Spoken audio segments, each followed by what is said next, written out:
Alright, into customs for another run that was recorded just prior to the update. And this one is going for a mixture of the new strawberry units from Star Pack. So we've got pheasant and puffin. Now I do see quite a lot of people playing pheasant in the new Star Pack, but not very many playing puffin.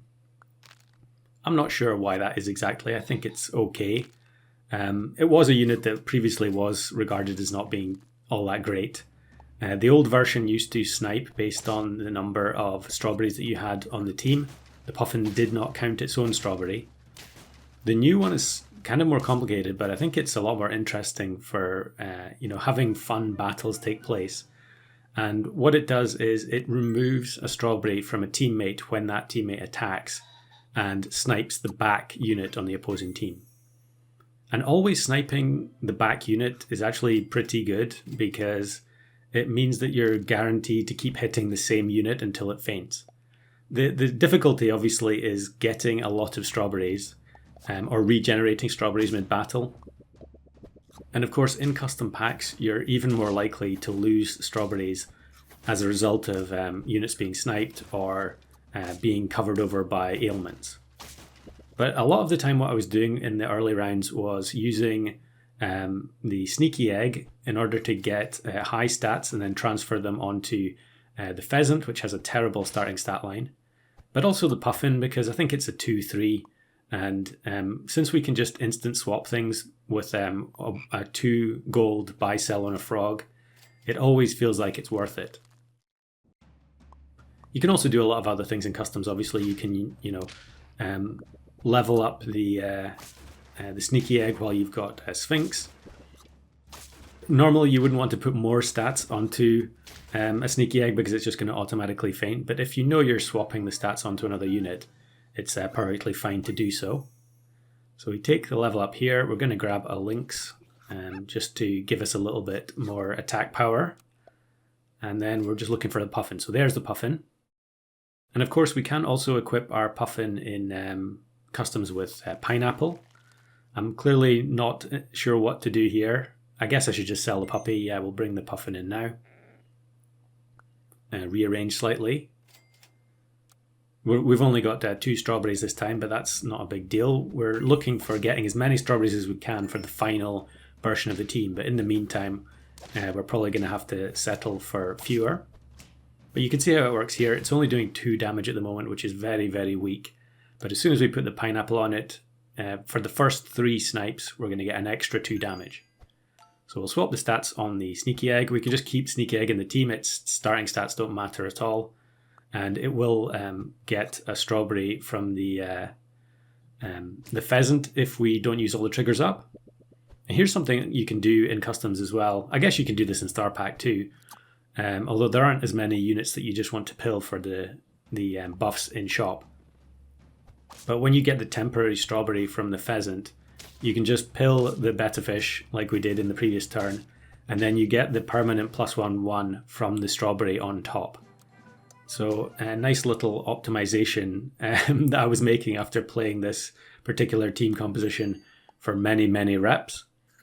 And we get another betta fish, so we're going to try and do the exact same thing. Yep, we find another pill. So +4/+2 to the pheasant, +1/1 to the puffin. And I guess we'll take the skunk for now. Another betta fish there, but I think, yeah, we probably just need to keep looking for level ups on the puffin. The amount of damage it's doing it might be okay at the moment, but it's rapidly going to become completely irrelevant if we can't power it up a bit further. So we get another win here. And although this, I guess, is considered a weak combo, I was having a lot of fun playing this. I guess that's partly because these are units I don't use very often, so it feels kind of new experimenting with them. But it's also the fact that it's often very difficult to tell what's going to happen in any given battle with these type of delayed snipes. So I think at this stage in my SAP career, I value that very highly when you click enter and you see the 2 opposing teams and you don't know immediately what the outcome is going to be. A lot of the time if you face a team that has 4 scaling units, you know immediately that you've lost because you're never going to be able to surmount the stat differential. Equally, if you face a team that has double Jersey Devil, you know you're just going to lose because that unit is broken.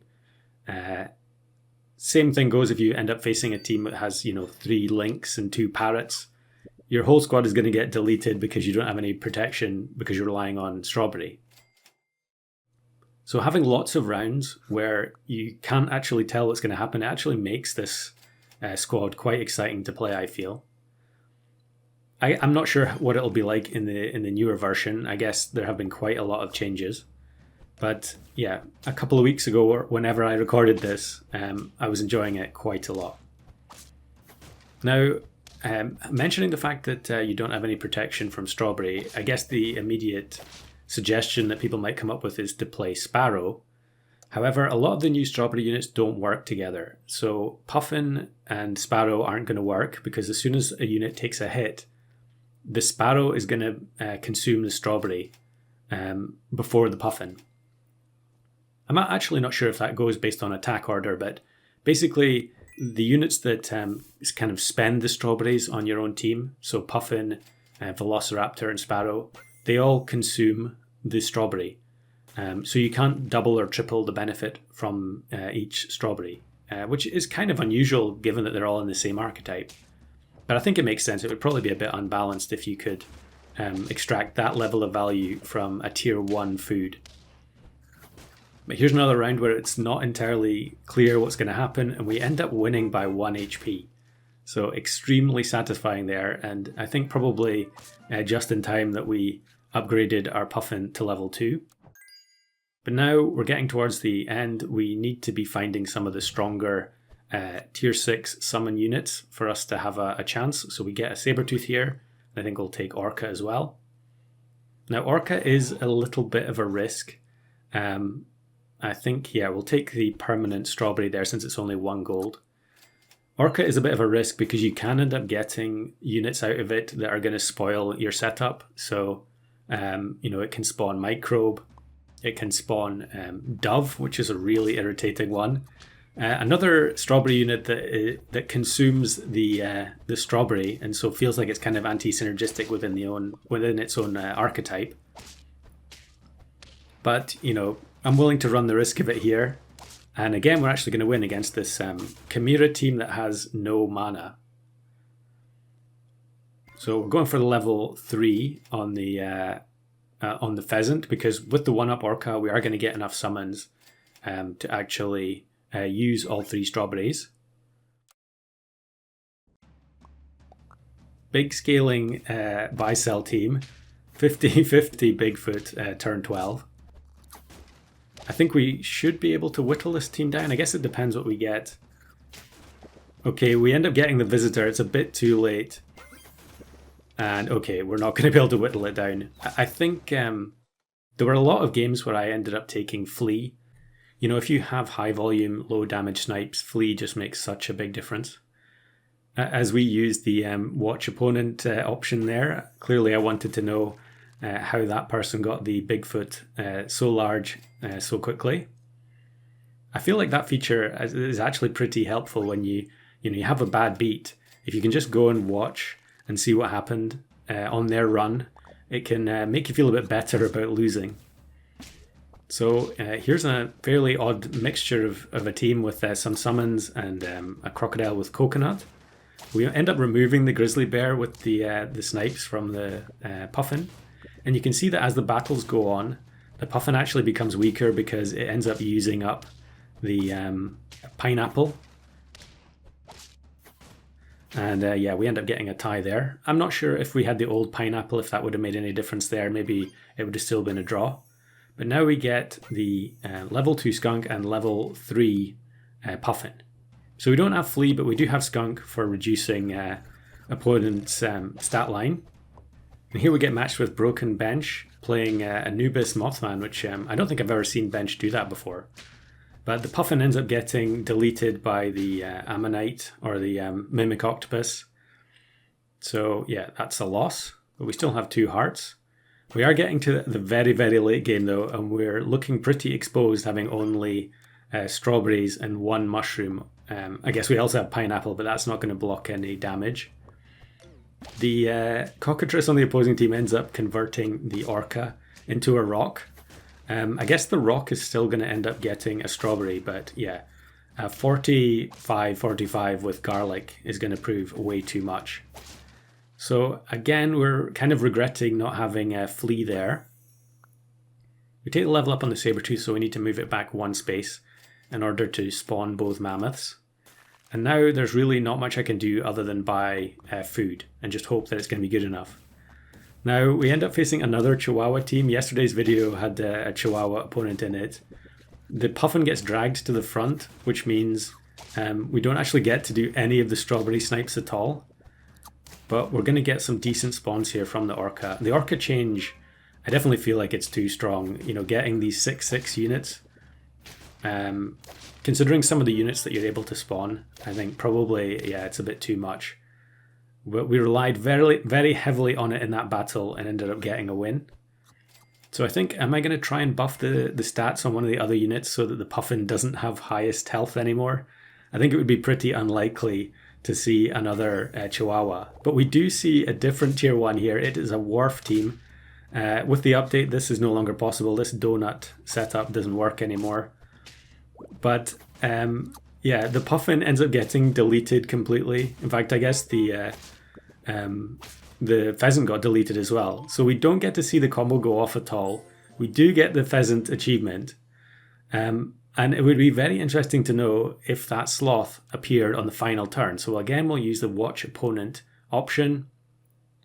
Scroll down to the bottom, and sure enough, on 8 trophies, they did not have the sloth. So on the final turn, they sold a tiger for a sloth. And probably that's what gave me the win in the end. So here are some of the other runs. Here's Flame 96 getting absolutely demolished by Puffin plus Pheasant with his Panther Mantis team. I'll link to that video in the description because he did a very interesting Panther Mantis combo. Now here's one where we're facing Leopard plus level 3 T-Rex and level 3 Caterpillar. Although I guess we don't have particularly high stats for the Caterpillar to copy. But you can see the difference that the flea makes here. These rounds are all from the same game. This was probably the next best run that I had. And it's no surprise that we had Turkey. I'm just going to show all the battles and skip over the shop phases. So another all-scaling team. And it's just going to get absolutely destroyed by the weakness plus snipes and summons. It's just so satisfying seeing the behemoth at the back getting whittled down. And the camel isn't going to have anything to buff by the end of this. Yep. And it's actually a 2 HP win. Such a satisfying round. And then now for the win, we end up facing an instant wipe squad. And unfortunately this time without Orca, we don't have any means of saving ourselves. I think even an Orca wasn't going to win that one. And then lastly, we end up facing a good dog team with Elephant Seal. So yeah, a 9-win run on that ends on turn 19 with a Puffin Pheasant squad. But it doesn't matter how many snipes we have, we're never going to be able to beat a team like this. I kind of wish Good Dog had a different ability because it's so reliant on just playing Elephant Seal or Axolotl. But it's such a cool unit design. So yeah, I really wish there was some kind of an alteration made there so it could be used in more teams. This is another random clip from a different run. This is a turn 15 one where you face the Tiger, Turkey, Fly, the very, very old school toxic combo from Pack 1. But because the Puffin is always sniping the back units, you can actually do some pretty significant damage against that kind of a squad. And it's a 1 HP win for the Strawberry combo versus the old school Exodia.